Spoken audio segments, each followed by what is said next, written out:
Off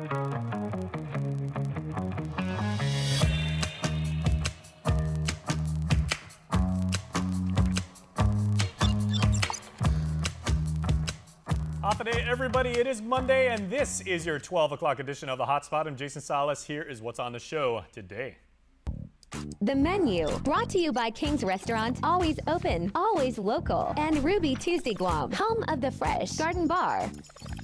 The CDC has approved COVID vaccines for kids under 5 in just a few. We'll hopefully hear from Dr. Michael Bavacqua to talk about Sentimental Journey of 5, crossing our fingers.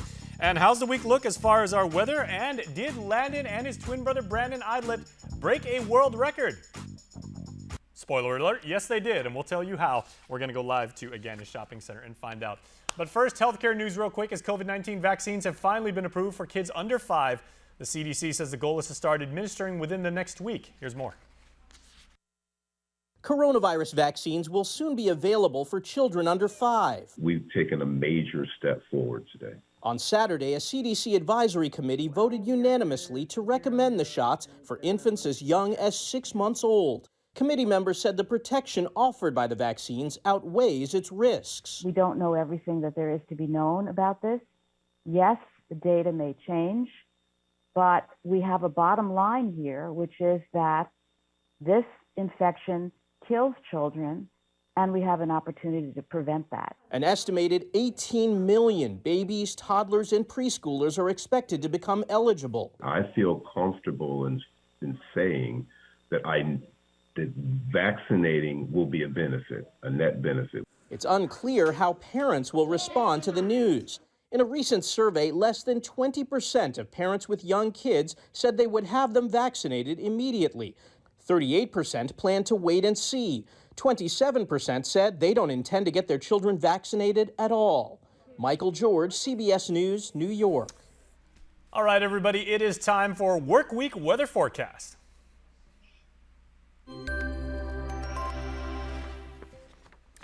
There we are, and here we go as we are bringing you weather and a little bit more because Landon Idlet from the National Weather Service way off there on a lovely wide shot, and I see there is the world record setting structure which was erected. Yes, we did it. Well, actually, they did. Strange. You guys did it. So Landon and his twin brother Brandon Idlet are down at the Agana Shopping Center. We are taking you live to the capital of Agana, where there is the structure. Landon, first of all, my friend, congratulations. I know this has been more than just a world record for you. It's been a passion project. You're doing this to raise money for a very, very worthwhile cause. But first tell me, how does it feel that you now have that structure which has broken not one, but 2 world records? Yeah, it's definitely exciting. We are having a blast out here. We unofficially broke both records for both the largest and the tallest Temple Tree Tower. So we are excited. This is a huge sigh of relief for us as we built this tower in pretty fast time. We were looking at some major time constraints with the requirement of us building 1 person at a time and 1 block on the tower at a time. So we were looking at upwards of 80 to 90 man hours to put this together when we originally were planning for 3 days. So we worked with the Agana Shopping Center. They worked well with us to allow us to start earlier before business hours and then on after business hours into the night, where we had our friends singing karaoke in the shopping center. We had Christmas music blasting. We had quite the festivities going on throughout the week. And so we got it completed. The tower was finished yesterday afternoon, soaring to 25.89 feet and 74,019 blocks. So this is it. 74,000 blocks. 74,000. Keep note, the current standing world record is 17,503 blocks. Oh, gotcha. So we went way above and beyond.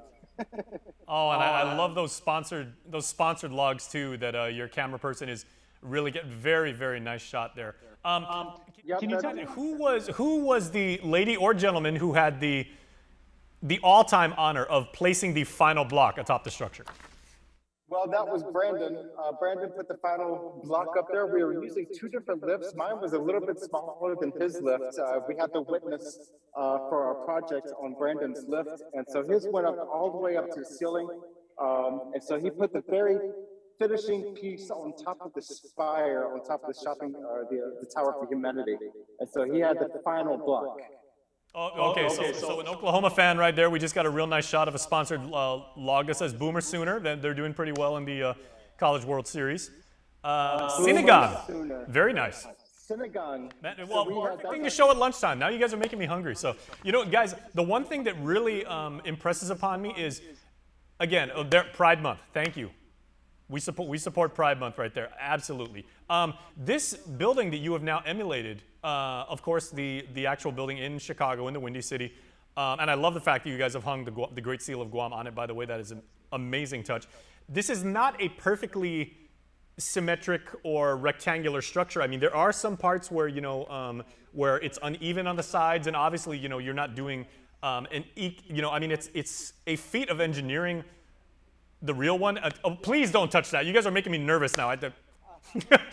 So that's one of those areas that we had to work around. We had what we call corrections. So each block is uniquely cut, and a bit of variation in some of the blocks that when they are stacked up just enough, they make some levels uneven. So we have to put a series of corrections all throughout the tower, bridge some of the gaps with those 3-notch blocks. That way we can keep things even and symmetric. And I'm looking through the tower. I don't know if you can see me waving at you. But we have these things all throughout the tower. And this is what we were encountering throughout the building. This is stuff that we expected. So luckily we had very few problems. This tower has been standing sturdy and firm for nearly 24 hours since completion. And we will keep it here for at least another 36 hours. Morco Equipment, they sponsored the 2 lifts for us free of charge. They have been huge supporters and help to this project. And so they extended one of the lifts for us through Wednesday. So this tower will stand tall in the Agana Shopping Center through Wednesday morning. So come and check it out, take photos, see the sights and the sounds of the tower. And as long as we don't have an earthquake, it will stand. Crossing our fingers, yeah. So, and you know, like whoever that was, if that was your twin brother, Brandon. So shout out to Brandon, by the way, your older twin brother. Like shaking those pieces. By no means do you have to prove the structural integrity to me or our audience. I mean, we know you guys are good. We know the craftsmanship and the love and the dedication that went into constructing this. But by no means do we want this to be like the world's biggest Jenga tower that you guys have collapsing. So no need to shake it on our part. Yeah, we definitely have one Jenga block up on the top that was from our dad. He sent us a joke. So we have one Jenga block way up there on top. This thing will stand sturdy and firm, and Brandon is doing the camera work. But again, how did we do this? Well, we laid out a blueprint. We've done several test towers. We've played and maneuvered with different blueprints, plans, calculations, projections, approximations, and this is what we came up with. And of course, our guesswork panned out. We are meteorologists after a while, so we're lucky that it worked. Okay, what type of feedback have you been getting from the community as far as, you know, people walking by and just, you know, onlookers and just saying like, that is pretty incredible. Like what type of reaction have you gotten from the community? It's a lot of wow, a lot of amazement. We've had so much tremendous support from so many people from all over the island. And so there's a lot of interest, there's a lot of spectators here to look at this, and that's just so encouraging and humbling. Snowberry over here, the owner of the shop, has been a strong supporter for the last several days. He gave us several gift certificates and stuff, just supporting us. But all of our sponsors, we have the banners hanging up in the second floor of the Agana Shopping Center. Just the support pouring in from the community, that was one of our goals. We wanted to make this an island event for the people of Guam, just to bring people together and something fun, exciting, and good news for the island, because it's just been so much bad news. Now you were saying, of course, the unofficially that you have actually broken 2 world records. When do you actually find out, and when does Guinness come out and hopefully like certified that you actually have set 2 records? Yeah, that'll be the slow, tedious part of the process. So we are going to have our administrative tower team here today. Brandon's looking at Becky from Habitat for Humanity, the sponsor log. But we're going to be filing the paperwork, the documents, collecting all the witness statements, all the witness forms, photos, videos, time lapses. This will all go into a massive heap of information that we're submitting to Guinness World Record probably in the next day or 2, hopefully. Application status, it's $450 for both applications, but we want to get this certification hopefully in a matter of weeks versus months. Okay, now final question, Landon, before I let you go. Now, your brother did get a really, really good shot of the log that you guys had there, and it said, to God be the glory. Absolutely agree. We believe in the good book in this show. And may I ask, either at the beginning of the project or after it was already erected, did you guys have a member of clergy that actually asked for the Lord's blessings? Whoever the patron saint of crazy glue is, that that the building would stay put. No, we did not have that actually, and somebody brought that up from, I think, Habitat about doing that, and so we never did get anybody over here to bless the tower. You could get one of the priests to come over and and give a real nice blessing.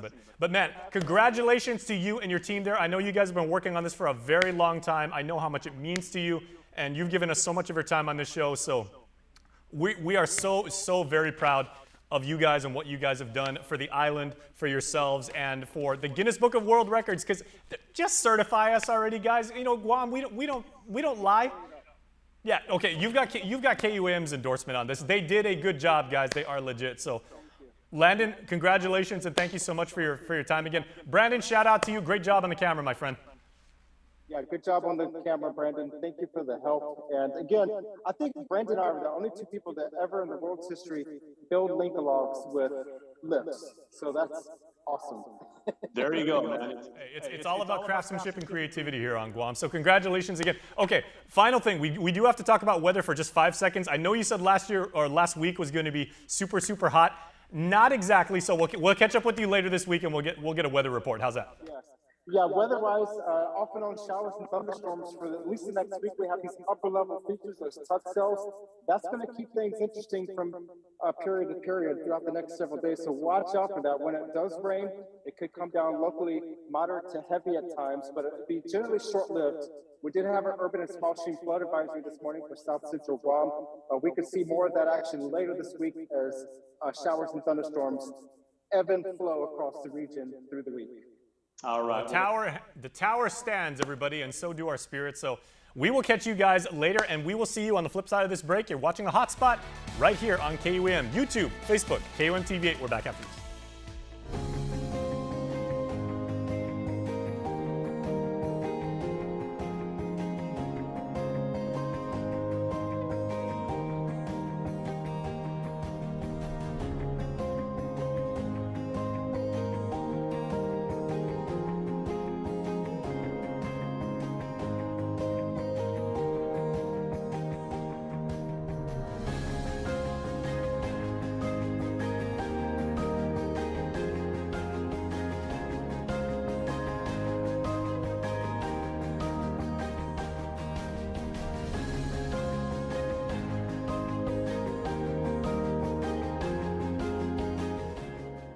Say hello to the First Hawaiian Bank mobile app. Got a question about your finances? You've come to the right place. Bring all your accounts together, even those that aren't with us, and see the big picture, right down to the smallest detail. Unlock powerful tools like Insights and Money Map that help you save time and take control of your finances. When you connect accounts with the First Hawaiian Bank mobile app, it all starts with yes. Properties in the Tropics is your weekly roundup of the hottest properties on Guam. Every Thursday, get a virtual walkthrough of homes, apartments, townhomes, and land available for lease, rent, or sale with a breakdown of the most important info, including cost, features, and of course, location details. Watch it on KUAM News Hotspot at noon on streaming and TV8 or catch the encore at 5 p.m. on TV11. You can also check out each installment on Instagram too. Properties in the Tropics is presented by Remax Diamond Realty. Northern Marianas, rise up to the challenge! June 17th through June 25th, the Northern Marianas will be hosting the NM Pacific Mini Games 2022. Athletics, badminton, baseball, beach volleyball, golf, tennis, triathlon, va'a, and weightlifting. Visit northernmarianas2022.com and follow us on Facebook, Instagram, and Twitter. Thanks to the Tensu Lim Foundation, Joe Tendai Foundation, T Galleria, Docomo Pacific, ITNE, NMC, Elan Group, Marpac, Fish Guy Scuba Charter, Atkins Kroll, Glorified City Limit, McDonald's, Mobile, Triple J, NM Tech, and Bank of Guam. We're celebrating the class of 2022 on KUAM Digital and KUAM News Weekend Edition beginning in June. Send your graduate's senior photo along with their name and school and brief description of future plans to head of the class at KUAM.com. Their photos will be shared on our social media platforms as well as KUAM News Weekend Edition. Open to middle school, high school, and college graduates. Congratulations, class of 2022, presented by the University of Guam. KUAM News, winner of the 2022 Regional Edward R. Murrow Award for Excellence in Diversity, Equity, and Inclusion for the Culture Club. You're still streaming the Hotspot, and every June, Guam celebrates the sacrifices and stories of Chamorro War survivors. This commemoration is often highlighted by activities organized by the Guam War Survivors Memorial Foundation, especially their Sentimental Journey concert series. You know, and you've seen it online for many, many years now. During a special Fanatsu podcast, members of the foundation board discussed the upcoming Guam PBS special Sentimental Journey 5, a Chamorro Symphony, premiering on June 28th on KGTVF Channel 12, and also here on KUM. And joining me now is Dr. Michael Bevacqua, who is the podcast host. Doc, half a day. Half a day. Good to see you after so long. I'll go look with you too. It's good to be back in KUM. Oh, absolutely. You got a nice fresh look. And I was gonna say somebody got a haircut. Well, KUM got an upgrade too. Thank you. I can smell the wood from the set. It's nice. Not if it would, because I don't know if that would actually stand as well as this does. But we're glad we got your stamp of approval. Even more so, your stamp of approval goes on Sentimental Journey 5. Oh my goodness, yes. Yes. I mean, this one has particular meaning to our people. Oh, it does. So if you're not familiar with the Sentimental Journey series, it's music from the 1930s, 1940s, 1950s that our Manamku listened to. But this one is different because it's a Chamorro symphony. So it's really focused on Chamorro music, like old school Chamorro music, like even before Johnny Sablan, Jimmy D, J.D. Crutch. And so they're highlighting Chamorro music from back in the day, and then highlighting some Chamorro musicians too. So for example, part of this symphony will talk about, they called him Tun Pete Sabodzas, Pete Rosario, who is known for writing the Sam, Sam, My Dear Uncle Sam song. Of course. And so most of us know that song, we've heard it. And then I know that for this special, they'll be talking about the history of Tun Pete, but also musician Rachel Esteves will be performing an updated version of the song, sort of like bringing it to new life for a new generation. Yeah, so I mean, those of us, we're roughly the same age, and we grew up singing that. It was taught to us when Chamorro class was still mandated. Bring that back, please, everybody. Everyone needs to speak our indigenous tongue. And the meaning has not been lost on our generation, everything. But through your work, down at the Guam Museum and through the Chamorro War survivors, they're passing those lessons, that wisdom, that knowledge onto our children. Oh, it's so important because I think, when people talk to me a lot about, the culture change, identity is different, and I'm like, well, families spend less time together because, your average child probably knows more about the Minecraft world than the world of their grandparents. They're praying at the altar of Instagram. Exactly. And so what we need to do then is not just lament it, but we need to try to fill the gaps.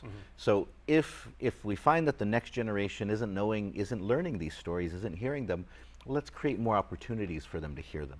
And so the Guam War Survivors Memorial Foundation Board has done that with the concert series, the in-person concert series. I mean, that was always wonderful when they would have it, and you'd see great-grandparents and great-grandchildren kind of at the table listening to music and talking story and stuff like that.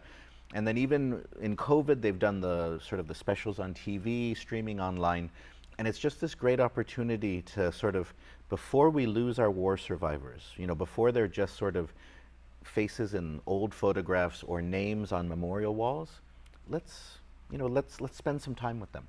Let's hear their stories. Let's document them as humans. Not just sort of statistics, not just names on a wall, but let's sort of humanize them before they leave us. This is my Nana's generation too. So she would sit myself and all my cousins down and just say, look, this is what I went through. This is what my siblings and I went through. These are not easy stories to hear, but you have to know this because this is part of our history. But this is also the respect that speaking of mandating, this is the respect that I expect you to have for your neighbors, for the people that came before you, for the people that come after you. Hungan, absolutely. I mean, I always tell my kids and young people, I'm like, the worst thing that you've ever been through, not even a super typhoon, maybe you went one day without internet in the house, or 2 days without aircon in the house. But our grandparents, our great-grandparents, 32 months of occupation by the Japanese, seeing family beaten, some seeing people executed, seeing Hagatnya destroyed, turned to rubble.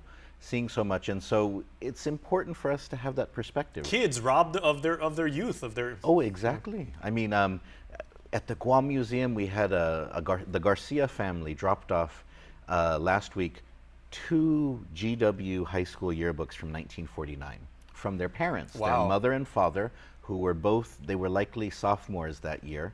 And they dropped them off, and their parents were several years apart in age, but they were in the same class because the war just threw off all the educational stuff.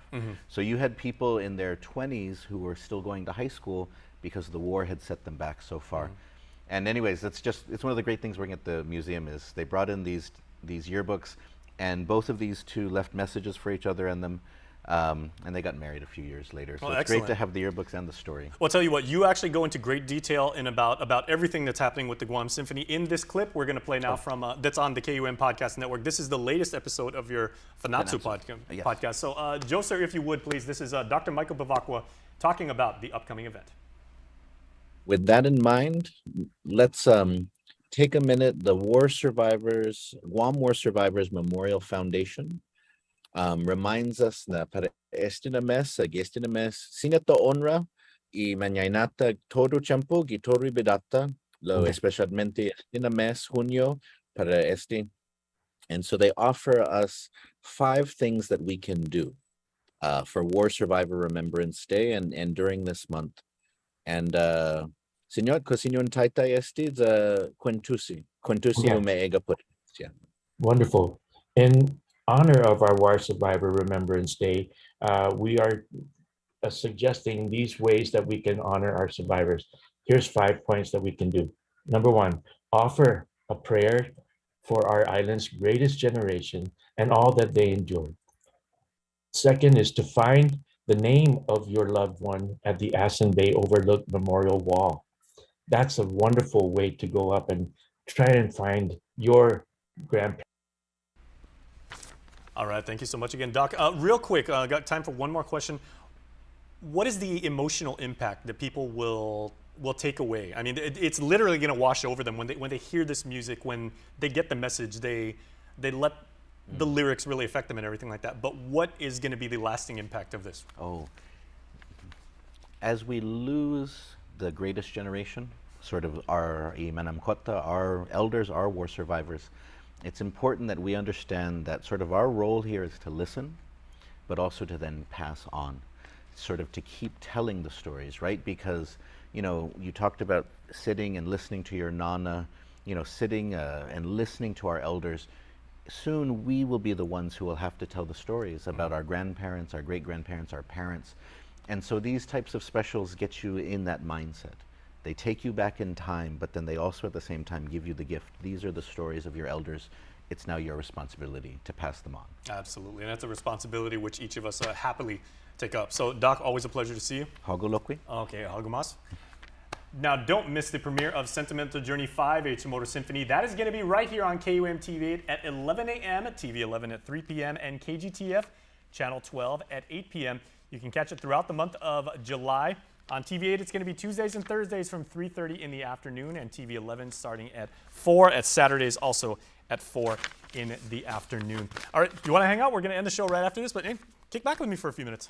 All right, so just want to see. Okay, I'm going to go have a conversation with Doc. Stay tuned because we will be back with more HotSpot right after this. Get up-to-the-minute news, plus access to alerts, streaming radio, promotions, and more on your mobile device by downloading the KUAM News mobile app, available at the App Store now. And the next pick in the 2022 NBA Draft is Johnny Davis. Let me tell you about Johnny Davis. This kid is special with a capital S. He's an incredible shooting guard.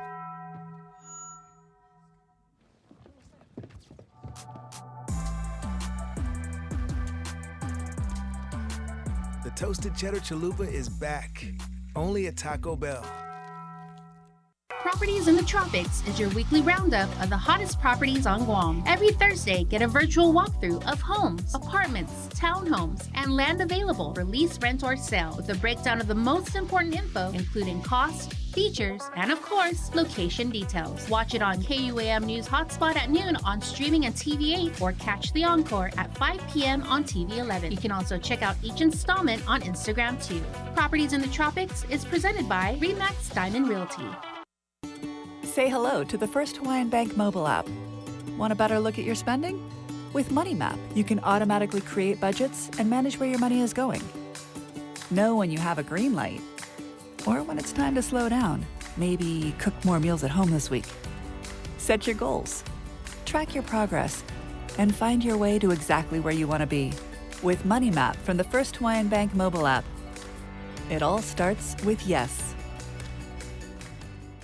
Northern Marianas, rise up to the challenge! June 17th through June 25th, the Northern Marianas will be hosting the NM Pacific Mini Games 2022. Athletics, badminton, baseball, beach volleyball, golf, tennis, triathlon, va'a, and weightlifting. Visit northernmarianas2022.com and follow us on Facebook, Instagram, and Twitter. Thanks to the Tensu Lin Foundation, Joe Tendai Foundation, T Galleria, Docomo Pacific, ITNE, NMC, Elan Group, Marpac, Fish Guy Scuba Charter, Atkins Kroll, Glorified City Limit, McDonald's, Mobile, Triple J, NM Tech, and Bank of Guam. Subscribe to our KUAM News Digest, our weekly email newsletter with all kinds of information straight to your inbox. Just subscribe and we'll make sure to keep you informed and entertained with news from the KUAM News team, what to watch on NBC and CBS, and the latest promotions from KUAM Communications. Go to KUAM.com, click on the newsletter tab at the top of the homepage, register, and you're all set. Brought to you by Uno Go, Guam On Demand. All right, welcome back to the Hotspot, everybody. Real quick, we got a bunch of comments. Real effusive praise for the brothers Idla down at the Agana Shopping Center. Gina Marie Tenorio Call says, Idla brothers, please do a world record for dominoes next. And then she puts the heart emoji. That's a great idea. We're going to celebrate this Lincoln Log thing first. We'll take up dominoes in short order. That's a great idea, Gina. All right, now it's time to share this week's Hotspot weekly question. As you know, each Monday we ask a question related to topical headlines so that you can voice your view and be heard. This week, we want to know, what are your thoughts on the average residential power bill expected to hit $400 by September? Many of you were talking about this when we broke the story last week, so we want to know what your thoughts are. It's an issue that you're going to be really hit hard by, so jump on Facebook and Instagram. We're at KUAM News on either platform, and we will feature your responses later on. It is time, because it is Monday, for our Getting Digi With It segment, so here is our Tomas Manglotnia telling us about how Legos are used in forensics. New Jersey officials recently held a live demonstration of micro-stamping cutting-edge forensic technology used for tracing bullet casings to the firearm it was discharged from by one of the co-inventors of the technology, Todd Lazzotti. The New Jersey legislature is considering a bill that would implement micro-stamping technology for newly manufactured semi-automatic pistols sold in the state. Only 2 states in the country, California and New York, have passed microstamping laws. And turning to tech news in Virginia, LEGO will invest over $1 billion to build a manufacturing plant in Chesterfield County. The 1.7 million square foot facility will be built in the Meadowville Technology Park and is expected to bring over 1,700 jobs to the area. The company said that they will also have room to create a solar panel farm to power the plant and make it carbon neutral. The company says they hope to break ground on construction sometime this fall and will start production in temporary facilities in 2024 before full capacity in 2025. All right, that is going to do it for our show. We thank you as always for watching. Now remember, your lunchtime is pretty much half over, so if you have time and make time, you should go down to the Agana Shopping Center and check out the very amazing work. Once again, the 25.89 foot structure built exclusively out of Lincoln logs broke not 1 but 2 world records right by Guamanians, Landon and Brandon. They're about as Guamanian as you get. So please make sure and go down there and check that out. And have yourself a fantastic afternoon. We will see you tomorrow right here on Hotspot. Bye, everybody.